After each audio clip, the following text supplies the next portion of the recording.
This is the third lecture for week 2 of HOS 121, and our topic is about vulnerability and resiliency.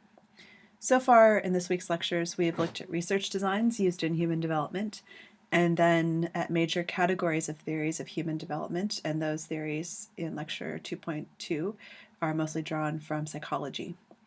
This lecture looks at a different perspective on human development related to how people respond to adversity. So we'll look at resiliency theory and the concept of risk and protective factors and their relationship with vulnerability to negative outcomes.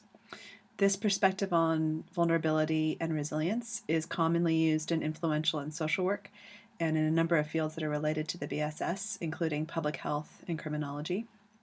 In fact, this way of thinking about risk factors and protective factors can be traced back to public health. It's a public health way of thinking to minimize risk factors and to support protective factors at a population level to address social problems.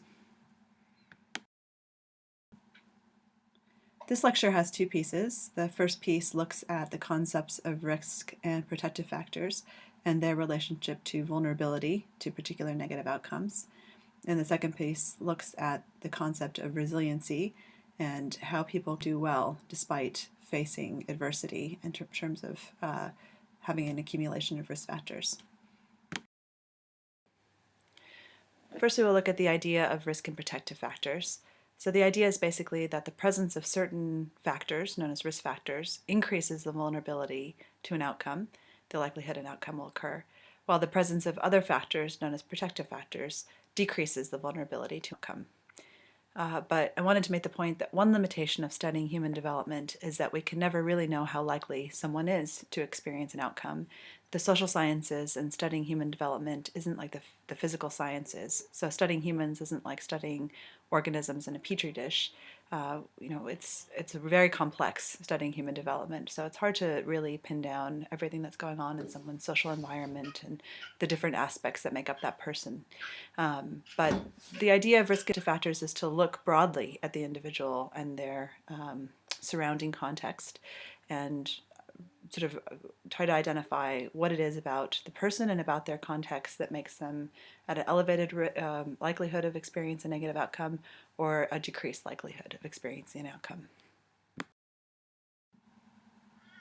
In the first lecture of this week, I talked about goals of studying human development that were described in your reading, and one of the goals is the concept of optimization. How can positive development be enhanced, and how can difficulties be prevented or overcome? So that's where this lecture comes in, and that's where the concept of risk and protective factors comes in. You have to understand risk and protective factors for a particular outcome, a negative outcome, in order to think about optimization of people's development and prevention of a particular problem.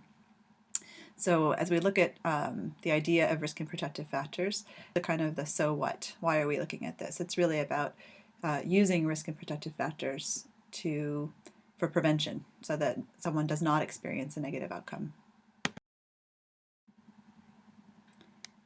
So prevention programs in criminology and public health and social work and other fields look for risk factors that are associated with a negative outcome.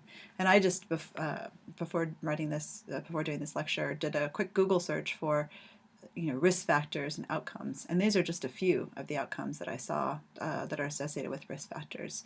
So again, this idea of using risk and protective factors, which really comes from public health, you could do that for a number of different outcomes that would be considered negative by the society. So what are the risk and protective factors for suicide, for example, for violence, for teen pregnancy, for obesity? Often the way that people are looking at these issues is through the lens of risk factors and protective factors. So what is a risk factor? So here's a definition for you. So a risk factor is either a behavior, a person's behavior, or a condition, which can be something about their family, about the community, about the situation they live in, that is thought on the basis of scientific evidence, which would come from research studies, to increase the vulnerability to a specific condition or behavior. So this having a risk factor for a particular outcome increases the likelihood that someone would experience that outcome. So to be a bit more specific and give some examples, this is a list of examples of risk factors for youth violence. It comes from the Centers for Disease Control and Prevention, which is a U.S. public health organization, and they look at research studies that have found correlations between certain factors and the outcome of youth violence. So connecting it back then to our first lecture this week in terms of different research methods, a lot of research on risk factors would come from correlational research. It's not typically going to be experimental research because you can't expose someone to the condition of being raised in a family with a violent, history of victimization, or put them in a peer group related to delinquent peers. So often the research that is used for looking at risk and protective factors is correlational type of research. Sometimes it's longitudinal research. So I'm going to talk about a research study later in this lecture that is a longitudinal research study. But very often that's where we're going to get risk factor information, is from looking at the correlations between a certain outcome and what factors are present in the lives of people who are experiencing that outcome. So for this example of youth violence, research suggests that there are certain factors that are associated with youth violence at the individual level, things like having experienced being the victim of violence, having involvement with substances like tobacco or alcohol or drugs, having antisocial beliefs or attitudes, so tending to maybe be aggressive towards others, to take other people's behavior and interpret it as being against you, or tending to not take care of a neighborhood. These would be antisocial types of beliefs. Being part of a family where where discipline is not consistent or maybe harsh. Also at a family level, having a low emotional attachment to parents or caregivers. We'll talk about attachment in our class, and so attachment can be protective, and its absence can be a risk factor. Having parents who are involved with substance abuse or criminal activity.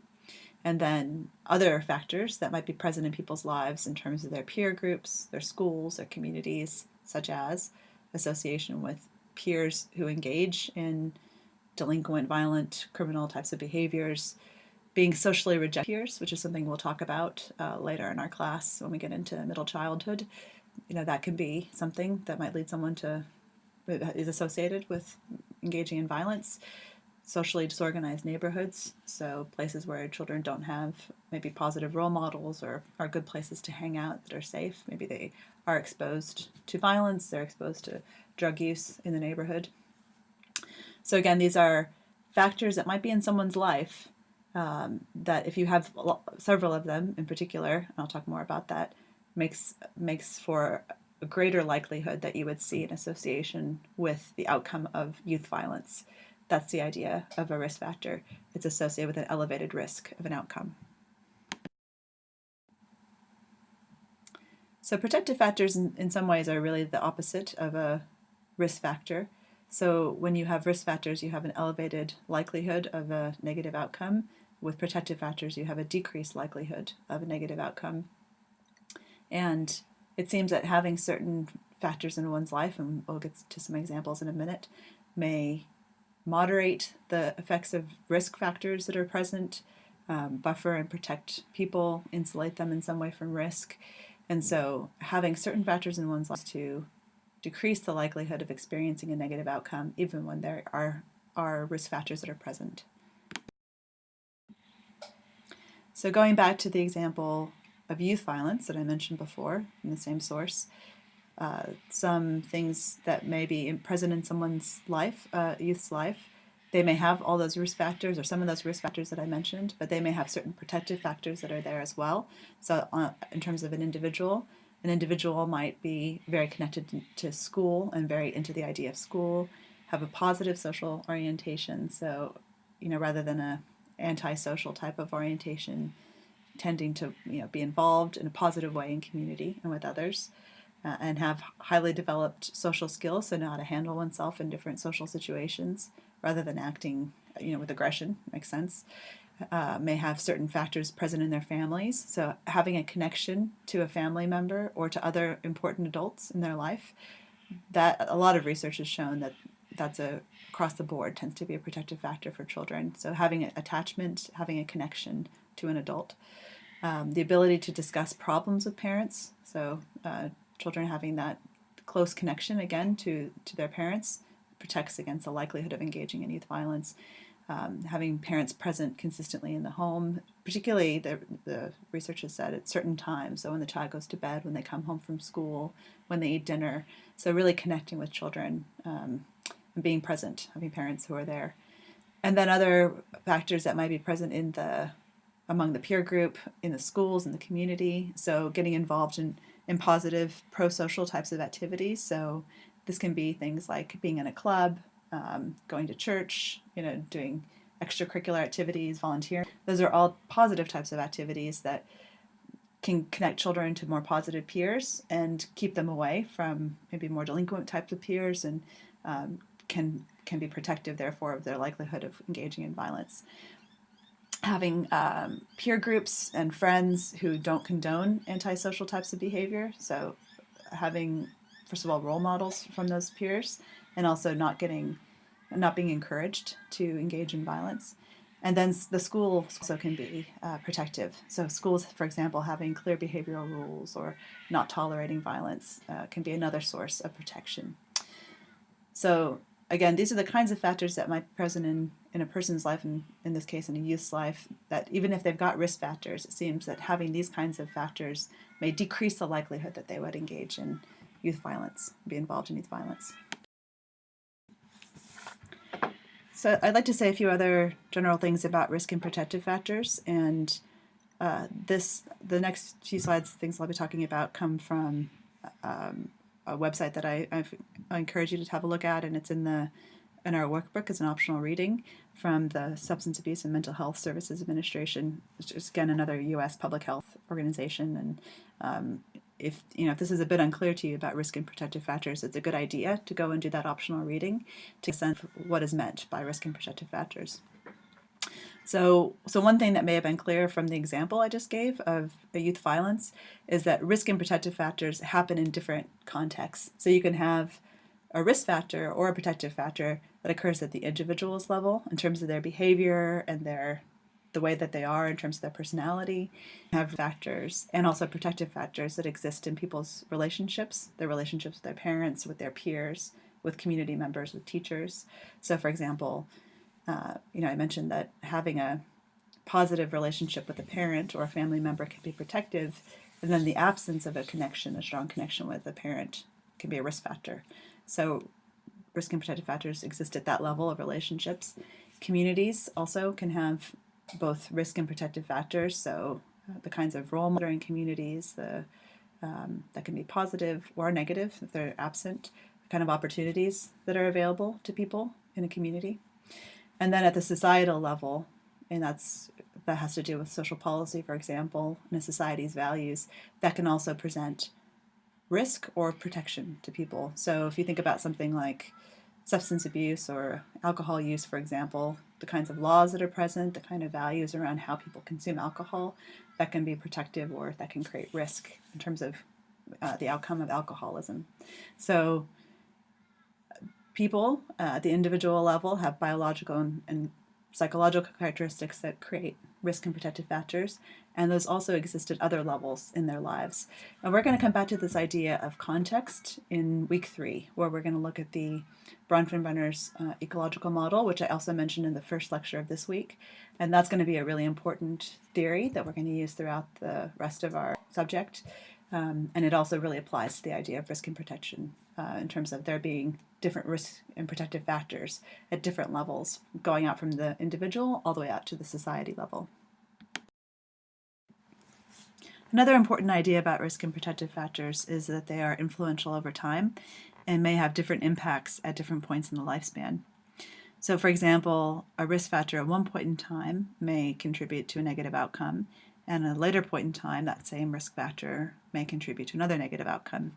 So for example, something like poor parental supervision might be connected to delinquency when in middle childhood, not attending school. And then at a later point, in adolescence, could be connected to risky sexual behavior. And so the presence of risk factors can be influential in terms of someone's developmental trajectory and can start putting someone on a more negative pathway. And so that's something for us to think about around having exposure to risk factors very young, in infancy, in infancy and early childhood, middle childhood can start to really change what happens in a person's life.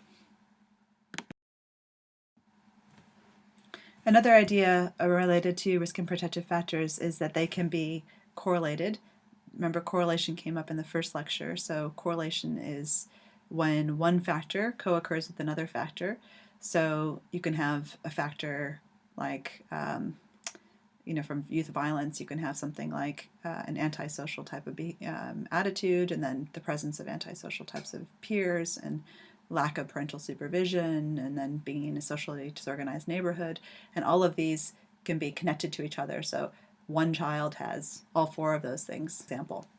And so that's very frequent that someone who has one risk factor may actually have several risk factors for a particular outcome. And it seems that with risk factors, it's not about just if having one or two risk factors. It's when you have multiple risk factors that a particular outcome is likely to occur. So again, thinking back to the idea of youth violence, someone actually becoming the victim of violence or engaging in violence as a youth is more likely to happen if there's a lot of riskers. Protective factors also have a cumulative type of impact and also can be correlated. So if you have somebody in your life who cares about you, if a young person has good social skills or is attached to school, having those types of protective factors can also be related, and have a cumulative protective quality to them that can kind of combat some of the risk. But it's really we're not looking at just the presence of one or two of these things. It's most concerning, and for public health prevention, it's about looking at when particularly multiple risk factors are present, the likelihood of the outcome is much higher. The last point I wanted to make is that individual risk factors or protective factors can be associated with many potential problems. So the earlier slide I had with negative outcomes, society considers negative outcomes, things like obesity or teen pregnancy or violence or mental health issues.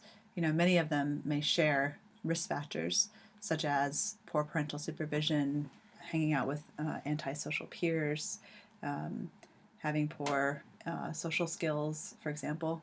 And so prevention by just addressing several of those risk factors could potentially prevent multiple types of negative outcomes. So this graphic shows substance abuse disorders and mental health types of disorders.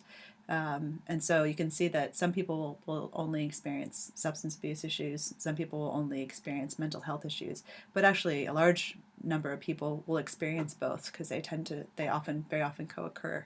And so by addressing the risk and protective factors for substance abuse, you can likely decrease the likelihood someone would experience mental health kinds of issues, and vice versa. By addressing the risk and protective factors that relate to mental illness and mental health issues that are shared with substance abuse, you can decrease the likelihood someone will experience issues related to substance abuse. So again, this really speaks to the goal of studying human development that is around optimizing human development and preventing negative outcomes in development. Finally, I just wanted to give one more example, and this example comes from another public health source related to drug abuse, of what would be considered risk factors and what would be considered protective factors for a particular negative outcome, which would be drug use, and where they might fall within different domains. So again, in future classes, we're going to look at social context. We'll start looking at that in week 3, and we'll look at the contexts of the family, peers, schools, communities.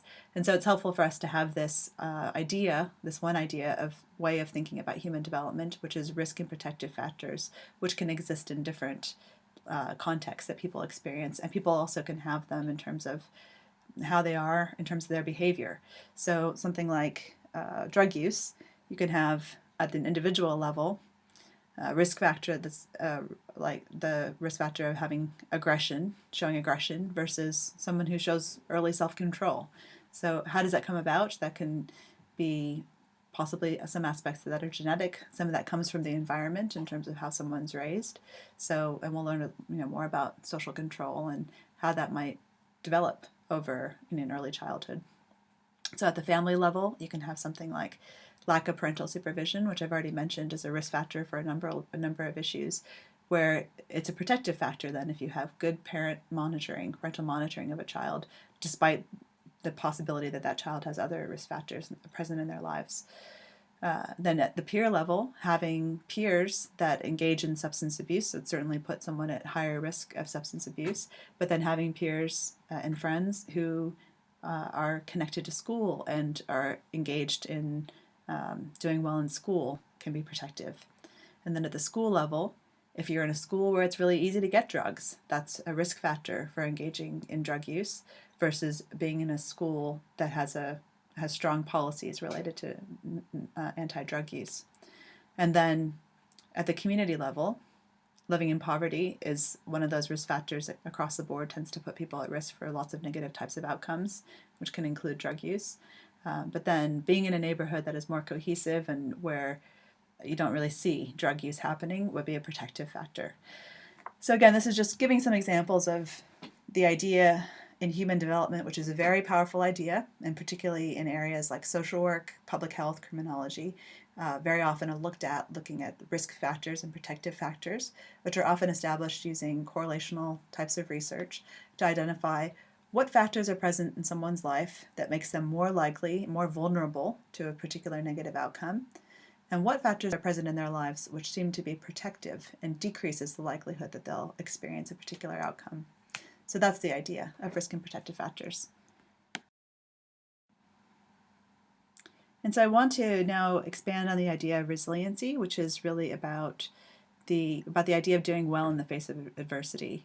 So some people are at risk of developing certain types of outcomes. As I said, they might have risk factors, but despite that, don't end up sort of experiencing the negative outcome. And why is that? So research, particularly maybe in the last 20 years, has really started looking at the positives. You don't just need to look at the negatives. Why do the negative things happen? So often people turn out well and do well despite experiencing adversity. What can we learn by looking at when people do well despite facing challenges?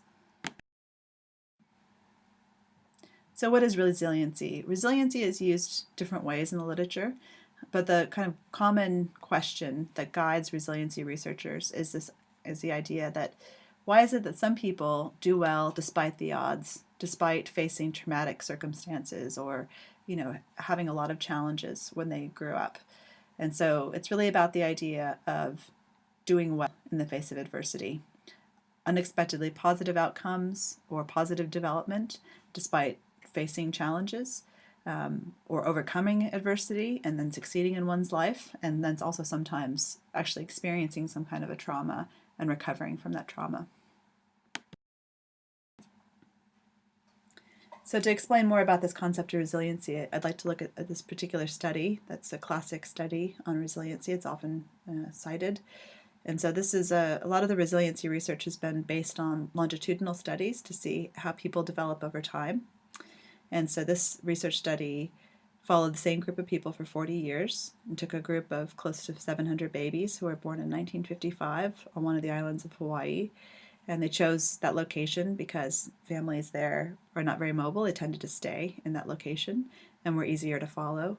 And as I mentioned, in the first lecture, that's a real issue that comes up with longitudinal research. You can lose people in your sample.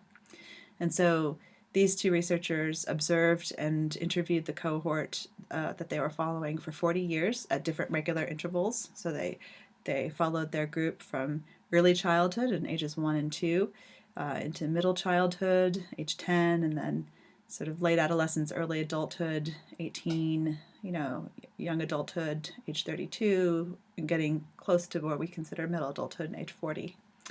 And they didn't offer any interventions. They just observed and they checked in to see what was going on in people's lives. So, and the sample that they selected, this group of 700 infants, their birth cohort, they did some interviews at the beginning and discovered that the cohort faced, 1/3 of their cohort faced at least 4 risk factors at the family level.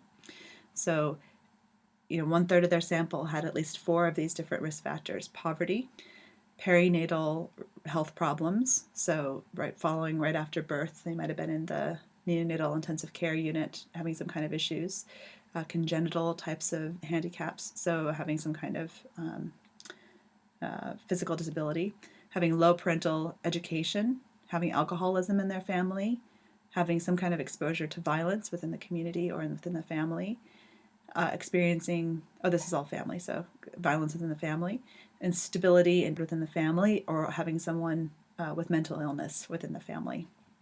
So again, following a group over time, and 1/3 of their overall group, 1/3 of their 700 children, had at least 4 of these risk factors. So they were considered high risk. So again, this group, this longitudinal study of close to 700 babies, about 1/3 of them were identified as being high risk because they had 4 or more family risk factors.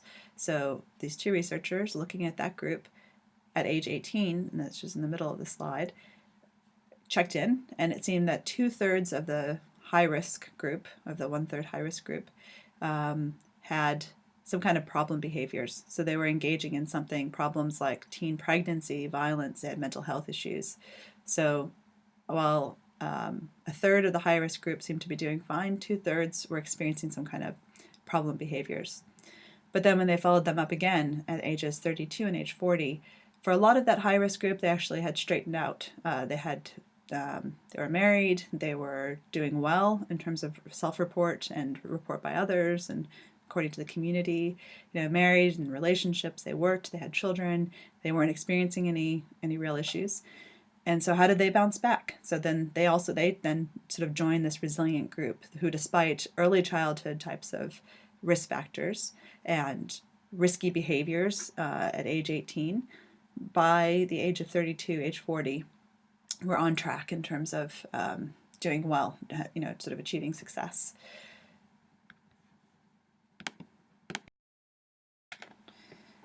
So what happened in terms of the factors that are associated with resiliency? So again, this is correlational research looking at what factors tend to be associated with more positive types of outcomes for those who are in the high risk group and had 4 or more risk factors. So at the individual level, the researchers noted at different points in the lifespan that certain different types of individual factors seem to be important. So within infancy and early childhood, babies, first of all, that had temperaments, and we're going to talk more about this idea of temperament, but that's a kind of biologically based tendency and behavior. Those who tended to be more have positive responses, affectionate, active, easy, cuddly, good-natured, tended to be protective. Young children who were able to ask for help and also developed autonomy, that was a protective feature that was associated with a positive outcome. In childhood and adolescence, those who had good problem-solving skills and communication skills, who were not necessarily gifted but knew how to use their talents, sort of found good opportunities for themselves and figured out strategies for coping with adversity, either on their own or developed a good relationship with someone outside of their own family, like a teacher or a friend, someone, another adult, for example, who became a role model and a confidant. And then in adulthood, people who found compatible life choices in terms of their abilities. So finding a niche, whether that was finding a good fit in terms of school, within work, or finding the military as an option in terms of a vocation. And then Werner and Smith also noticed certain factors that were present within the family and within communities, peers, and schools of children who tended to become the resilient adults who did well despite having several risk factors. So within the family, having a close bond with one person, be it a grandparent or a sibling, that seemed to be protective.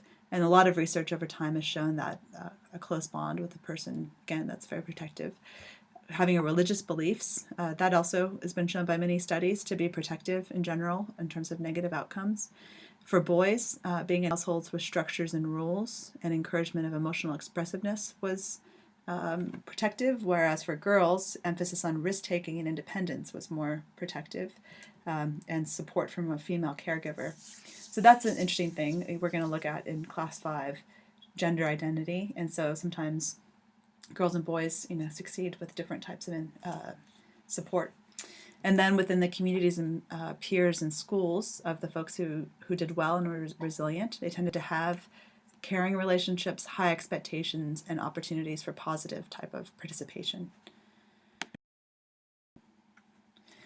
So the Werner and Smith study is just one study, but there's a number of research studies that have been done in this area of resiliency that are starting to develop some insights in terms of how is it that people can succeed despite the odds that they may face.